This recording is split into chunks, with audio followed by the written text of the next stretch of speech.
Well, it's a rainy day, so we're not going to be able to show you a whole lot of footage. So there's some stock imagery of a rain shower, kind of similar to what we have right now.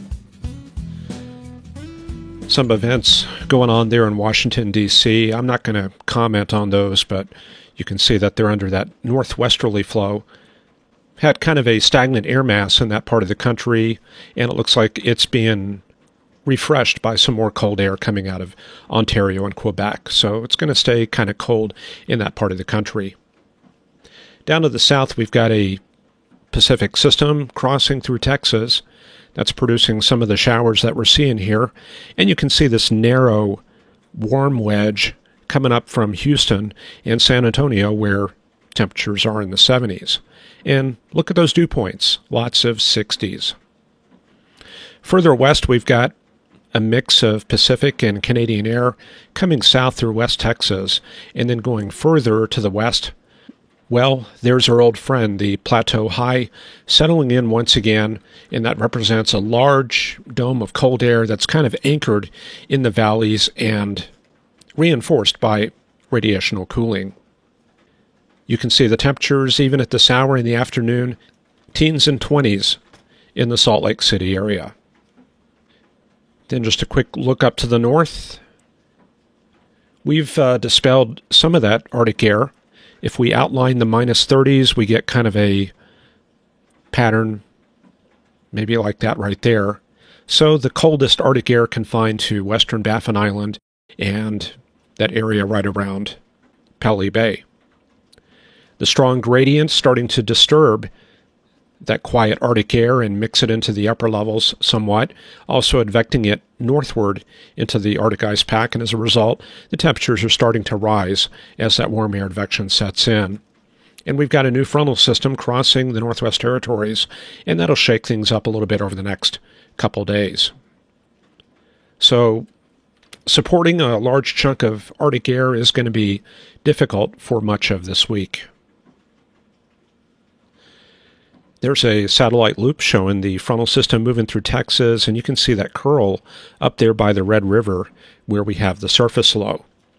In behind it to the south, there's a dry slot moving in, crossing into Dallas.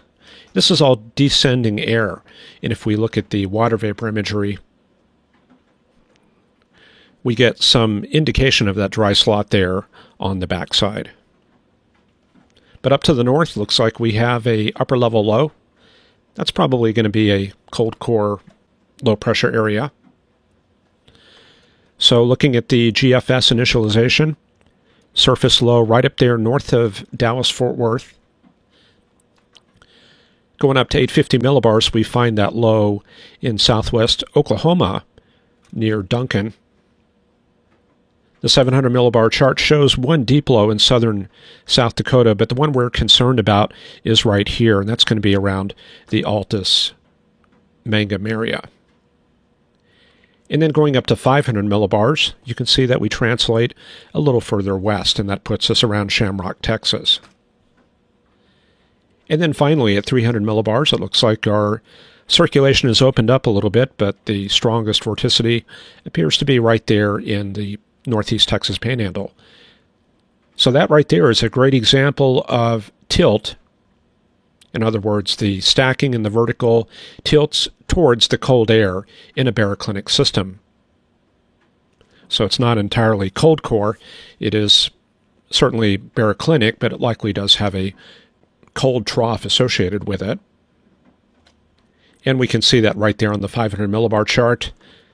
Good punch of cold air right in the base of that trough over the cap rock. And that's going to mean steeper lapse rates. Let me drop a forecast sounding right there north of Abilene, and you can see that very steep lapse rate. One little inversion from about maybe 7 to 10,000 feet, and then pretty much dry adiabatic all the way up, very steep lapse rate, including down at the surface where the contribution here is mostly due to warming of a very cold air mass, which is rooted at about that level right there, just above 850. You can see that northerly flow back in there. And notice the low tropopause. That's pretty common In the rear of these baroclinic systems, you see a low trope, possibly some folding of the tropopause.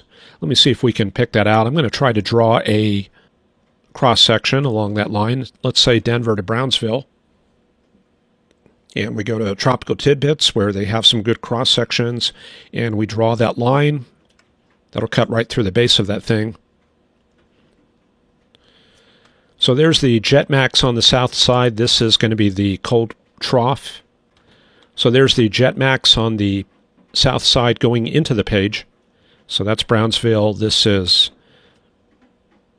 the Texas Panhandle, and that's Denver. So the trough right in that area, and if we look at the potential vorticity, you can see that downward motion right there. It looks like this right here is the tropopause fold, maybe another feature right there. And potential vorticity is different from the usual absolute or relative vorticity that we use in the lower levels. Potential vorticity is something different, and we tend to use these as tracers for vertical motion. So we can look at this area right here where the potential vorticity is about 2.5 or so, and that tells us that this is probably descended from the higher levels where we have these values over here. So that's some of the descent back behind that upper level trough. So there's the surface map where those break-in events are taking place in DC, about 42 degrees with a northwest wind at about 15 to 20.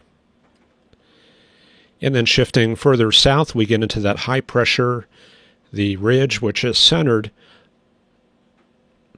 roughly around Tennessee and Kentucky. And then we go into Texas and we pick up that Pacific system on the move. Looks like the front is something like that. You can see the temperatures back behind it, not terribly cold, especially considering it's January. We can look at the pressure field to pick out the location of the surface low. It appears that's near Palestine, Texas, with cold front extending southward, and it looks like some of the older lows that are occluding further up the line up there in Oklahoma. The warm front, I think that's located right about here. You can see the air mass is definitely cooler out in Louisiana. We get into 50s in the Shreveport area, and down to the south, there's the tropical sector, toasty with mid-70s. So if you were forecasting severe weather, you might be looking along that warm front. That's typically a favorite area. You can see the winds are out of the east, which tends to elongate the hodograph. And also you have warm air advection, which tends to remove the cap. However, SPC is mostly focusing on the area out ahead of the cold front, not so much on the warm front, which tells us we're missing some ingredients. So we can look in that area and bring up a forecast sounding. And I can see right away it appears that weak lapse rates are the big problem.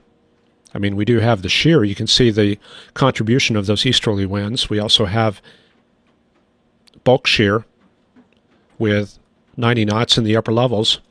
And we've got a little bit of dry air, which can help support some strong downdrafts. But as you see, just not much instability. You can see the CAPE there. Even the most unstable CAPE sitting at 10 joules per kilogram. So we're definitely reliant on that warm sector down to the south. If we go down into that region, say west of Katy, west of Houston, we do pick up those CAPEs. Still pretty modest. However, the sounding looks a little bit more favorable, just a little bit of capping there. So that's going to mean mostly forced modes for some of these storms, and just meager SRH there. That's enough to support a few rotating cells if they can isolate, but it probably will be slim pickings. So let's put the forecast together, and I'm going to show you the 500 millibar heights and vorticities so we can look at the dynamics. Holy moly, that was a positive strike that hit out there.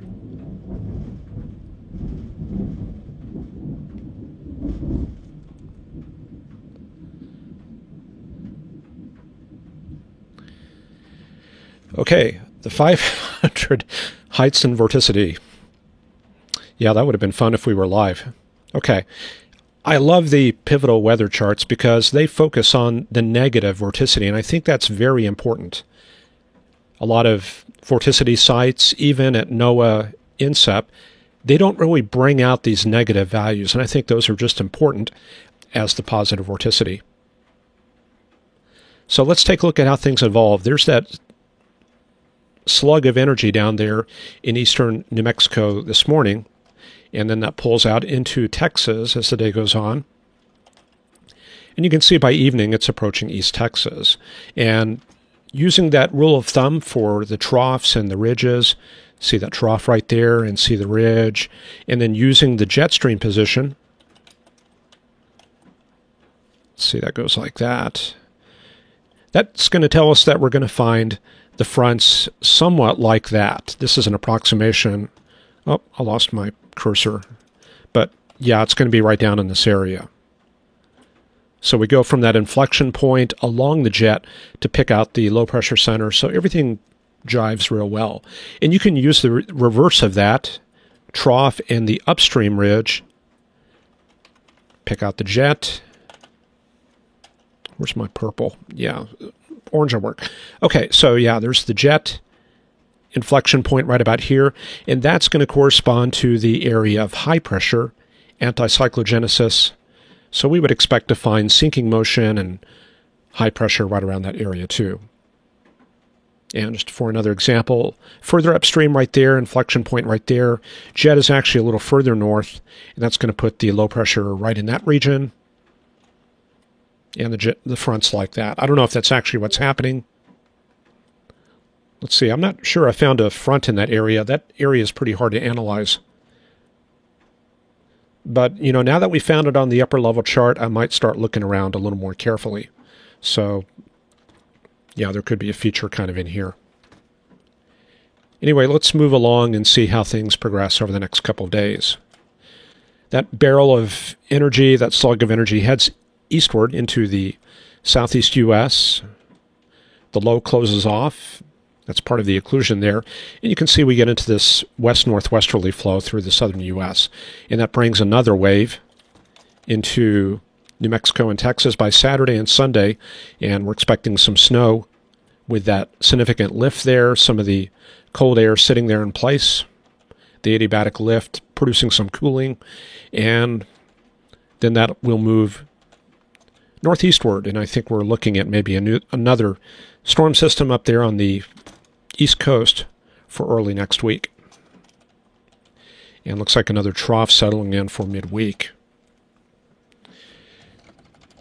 And you can see the flow turns sharply to the northwest, and that could bring in some cold Canadian air for next week if it can regenerate. And let's look quickly at the map there. So there's our fronts. And bringing that forward, this little weather system crosses Georgia, South Carolina. A little bit of wintry weather there in North Carolina, but this thing heads off to sea. So that's not going to impact the northeast U.S. much. Here comes the next system. You can see that coming together. There's the baroclinicity there around El Paso. Some lift north of that with the left front quadrant, producing some snow around Dalhart and Amarillo. And then that emerges out in South Texas. The main fronts are going to be well to the south. We're going to be looking at warm air advection in this area. This is going to be lift over the top of the system, the warm conveyor belt coming in with the cold conveyor belt on the backside. So that's going to be a little bit of a recipe for some mixed precip, maybe around the Dallas area, Saturday night into Sunday. Anyway, things move eastward, and that little low kind of trucks along the Gulf Coast there. This is actually a very similar progression to the March 13th, 1993 superstorm. Long time ago, that was a very deep storm. Now, this is not nearly as deep, so this isn't the same kind of thing, but it formed in the very same area, crossed Florida, produced some very, very high winds on the backside of that front. So this is just kind of a weak version of what happened back then. So this moves up the East Coast. Oh, look at that. The GFS not hitting the northeast U.S. so hard. Anyway, we're going to look at the European model. Here comes a little Alberta Clipper coming south for midweek, and this one looks a little stronger, but we could be starting to see the GFS cold bias since we're 200 hours out. But there could be, this is a pretty strong signal for cold air coming south. This succession of cold air outbreaks, so it could turn colder around mid-month. Let's just see what happens at the end. Whew, that looks cold, but you know how that goes. Okay, European model. Let's run that through to the early next week period. That's where things are in question. European model, yeah, I think it's backed off a little bit from that superstorm idea. Yeah, I think we're looking at maybe, we'll have to see how the next few models do, but this looks a little bit better for the Northeast U.S. for Tuesday and Wednesday. So we'll keep an eye on that. And then at the very end, European model not bringing in much cooling, but this is the last frame I have. However, you can see the higher pressures up in Alberta and British Columbia. That represents a chunk of cold air sitting up in this region. So that could very well come down into the eastern U.S. around the middle of the month. So I will leave you with some footage of a different time. Last summer, August 6th, it was 96 degrees when this flight was made. So if it's cold where you are, you can look at this and reminisce about the old days. And that'll do it for this edition of Forecast Lab. Thank you for joining, and we will see you tomorrow. Bye-bye.